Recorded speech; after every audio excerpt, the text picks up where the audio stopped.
Hello dear viewers.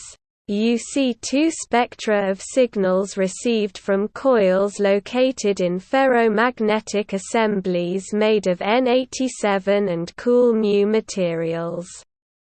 These sensors are shown in the photo in the splash screen. Their axes are perpendicular. Coil parameters 2.08 kOhm 2.4H and 1.56 kOhm 2H. The signals are fed to the left and right line audio inputs of a consumer PC and are recorded in the Spectrum Lab program. Frequencies 0.03 to 0.3 Hz and 0.33 Hz. Wavelengths 1 to 10 million km and 100 to 1,000,000 km belong to geomagnetic pulsations. Frequency 3 to 30 Hz.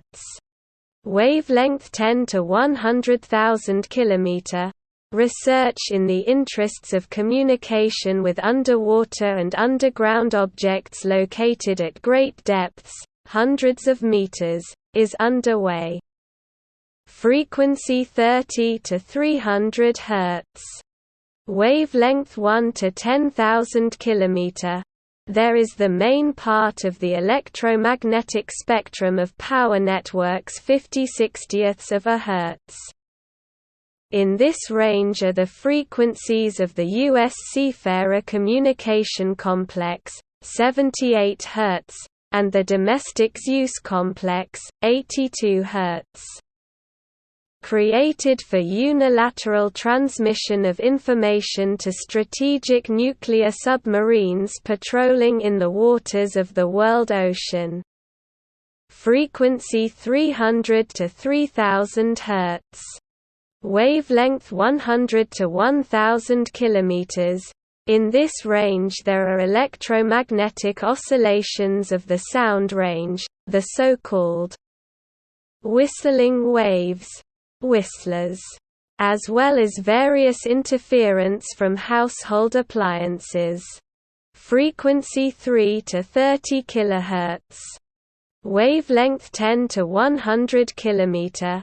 This range has also been and still is in demand in signal transmission systems for reference frequencies, accurate time and meteorological information. In long-range radio navigation systems, including alpha and omega systems, for the transmission of synchronization signals, emergency alerts, etc., while at the level of transmitting complexes. Often combined with communication complexes with submarines. Recording was carried out in Krasnodar.